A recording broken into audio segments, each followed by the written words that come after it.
It's UFC 324 Fight Week, and you can stream the event Saturday on Sportsnet Plus, presented by Skilled Trade College. I'm here with Justin Gaethje. He is fighting Paddy Pimblett for the interim lightweight title. The year just started, first fight week of the year, and you are fighting for a title. Tell me, how does that feel? Oh, it feels amazing. I love fighting. It's the most exhilarating thing that one can do, and I get to go into the fire once again and risk everything, and it's so fun. You have been in countless big fights. Does it ever get easier handling the pressure before such a big fight like this? All the pressure comes from myself. Wanting to perform my best and do my best and win for my family and for my friends and coaches, but. It doesn't get easier, but I do enjoy the pressure. That's what makes me perform. I love to perform. I love to show off, and without the pressure, I wouldn't give so much effort. And I know I'm prepared, and so I just have to trust that process. You are coming in as an underdog for this fight, which was surprising for me. Is that surprising for you? Do you think people underestimate you? No, I think recency bias and humans are it never goes away. You're only remembered by your last fight. My last fight was a late replacement with Rafael Fiziev. Even though he's one of the best strikers in the lightweight division, everybody kind of remembers me getting knocked out versus Max Holloway. And I think that's just kind of where they're at. Paddy's coming off 5 wins. He just beat Michael Chandler, he beat Tony Ferguson. And so I love it. I love being the underdog. 8-2. So out of my 14 fights, I've been the underdog 10 times, and I've won 8 and lost 2. So I've always fought the toughest competition, and I would rather have it no other way. What's your impression on Paddy Pimblett as a fighter? Yeah, he's young, hungry. A lot of I used to only fight guys that are older than me, and now I will never fight guys that are older than me. They're all going to be younger, and they're. I was right where he was at, 30 years old. Wanting to prove to the world that I'm the best in the world.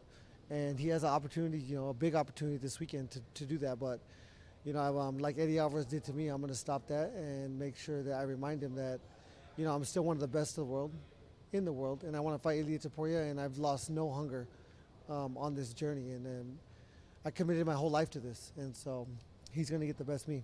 I remember we had a conversation a few months ago, and you said you want nothing else than the title fight. But what about Paddy? Did you expect to face Paddy in a title fight? No, it's I never think too far ahead, especially being in the UFC for so long.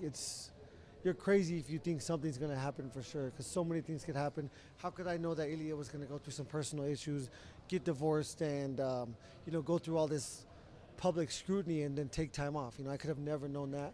He was the champion at the time, and I wanted to fight the champion. But this is just the same opportunity, because the winner gets an interim championship, and on paper, I get paid as a champion, and that's ultimately what I was aiming for. Is there any difference? Like, do you see the interim title like the undisputed title, or do you think it's a little bit It's less? definitely not the undisputed title, but again, this is a business. This is my job. This is how I make money. And so when I get the interim championship, then on paper, it's the exact same as having an undisputed title with the UFC and my contract. And so I'm excited about that.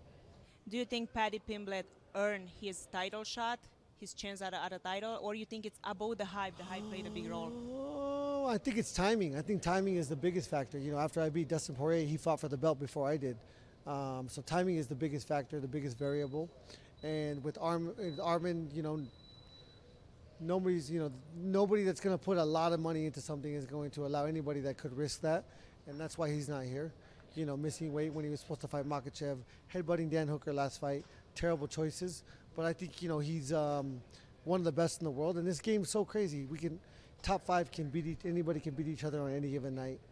And, Charles Oliveira, Max Holloway fighting for the BMF title. So that leaves me and Paddy Pimblett. And I love it. I love to fight somebody with this much momentum behind them, and I love to steal it.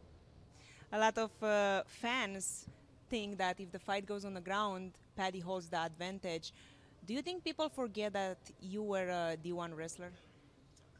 I think these fans are just crazy, for one. They have no idea what it feels or what it's like to risk something, and they're just so full of opinions, and they don't think. They don't think. I've only ever been taken down one time by Khabib.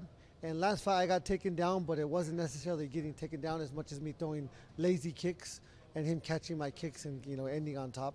But so I could say I've been taken down 2 times by Rafael Fiziev and Habib Nurmagomedov. But yeah, I think they forget. Sorry?